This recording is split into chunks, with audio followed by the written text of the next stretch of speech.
আসসালামু আলাইকুম রহমতুল্লাহ। নাহমাদুহু ওয়া নুসাল্লি আলা রাসূলিহিল কারীম, আম্মা বাদ।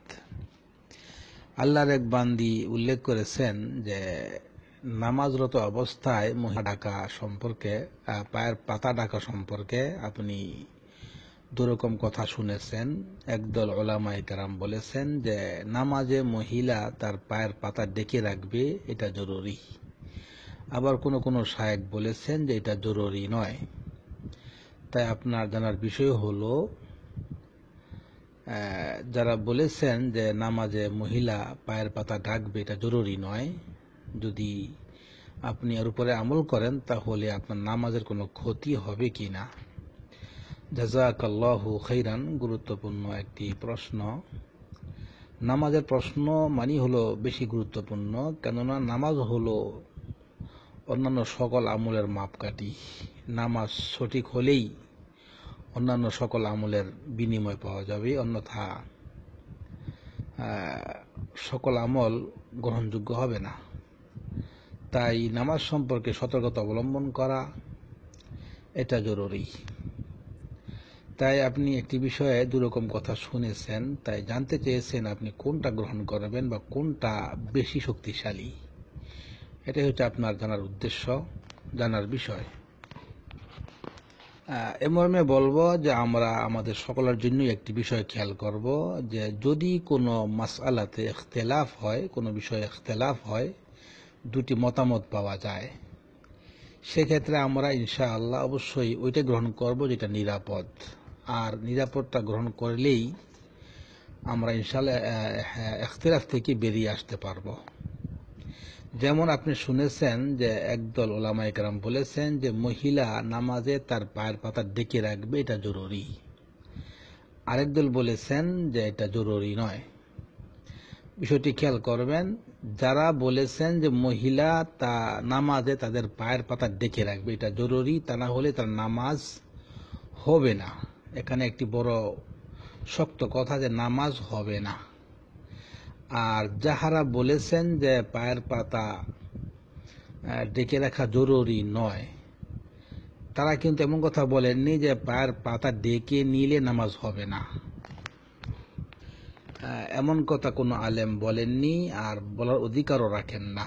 বরং এতটুকুই বলতে পারেন ইখতিলাফ করে যে যদি এটা জরুরি নয়, যে নামাজ যদি কোনো মহিলা পায়ের পাতা না ঢেকে নামাজ পড়ে তাহলে নামাজ হয়ে যাবে, নামাজ উত্তম হবে, এটাও বলতে পারবে না, অবশ্যই নয়।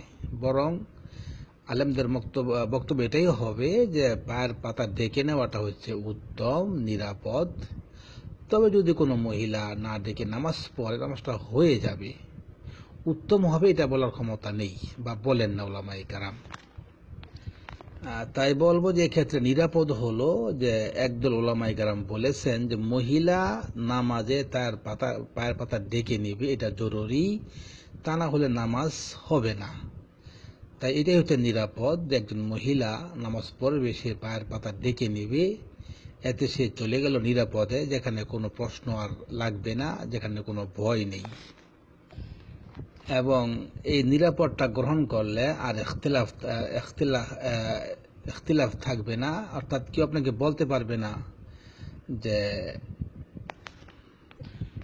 যে পায়ের পাতা ডাকলে নামাজ হবে না বা পায়ের পাতা খোলা রেখে নামাজ পড়া উত্তম, এমনটা কেউ বলতে পারবে না, এমনটা বলার সুযোগ আর থাকে না। অতএব বলবো যে আপনি বা সকল মহিলারা যদি পায়ের পাতা ডেকে নামাজ পড়ে, তাহলে আর প্রশ্ন থাকে না, মনের ভিতরে কোনো রকম কোনো প্রশ্ন জাগবে না। যেহেতু আপনি প্রশ্ন করেছেন যে নামাজের কোনো ক্ষতি হবে কি না,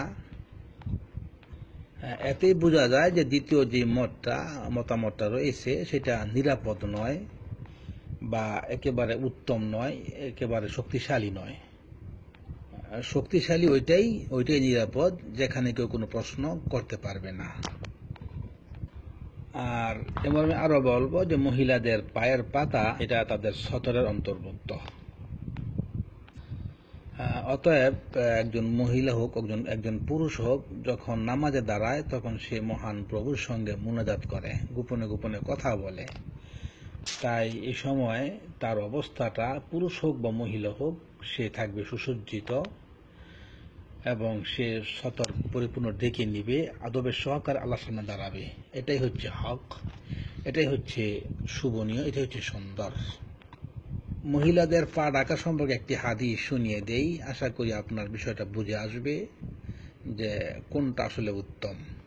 হাদিসটি রয়েছে আবু দাউদে এবং এমন একাধিক হাদিস রয়েছে, হাদিস গ্রহণযোগ্য। আন্না উম্মে সালামাতা রাদিয়াল্লাহু আনহা زوج النبي صلى الله عليه وسلم قالت لرسول الله صلى الله عليه وسلم حين ذكر الإذار فالمرأة يا رسول الله قال صلى الله عليه وسلم ترخي شبرا قالت أم سلمة رضي الله عنها إذا ينكشف عنها قال صلى الله عليه وسلم فذراعا لا تزدوا عليه। উম্মে সালামা রাদিয়াল্লাহু তাআলা আনহু আল্লাহর রাসূল সাল্লাল্লাহু আলাইহি ওয়াসাল্লামের প্রিয়তমা স্ত্রী, আমাদের আম্মা জান, তিনি বলতেছেন যে আমি আল্লাহর রাসূলকে মহিলাদের পোশাক সম্পর্কে, মহিলাদের যে পাজামা রয়েছে এ সম্পর্কে জিজ্ঞাসা করলাম। আল্লাহর রাসূল সাল্লাল্লাহু আলাইহি সাল্লাম বললেন সেটাকে 1 বিঘাত শিবরান অর্থাৎ আধ হাত পরিমাণ সেটাকে ঝুলিয়ে রাখো, পায়ের পাতার নিচেও আধ হাত। তখন আম্মাজান উম্মে সালামা রাদিয়াল্লাহু আনহা বললেন ইযা ইয়ানকাশিফু আনহা, যে এতে যদি কোনো অংশ দেখা যায় পায়ের, হতে পারে যে উনি অর্থাৎ আম্মাজান উম্মে সালামাকে ছোট মনে করলেন যে আধ হাত ঝুলিয়ে রাখলেও হতে পারে কোনো অংশ বেরিয়ে যাবে পায়ের, আশঙ্কা বোধ করলেন, তাই সেটা পেশ করলেন।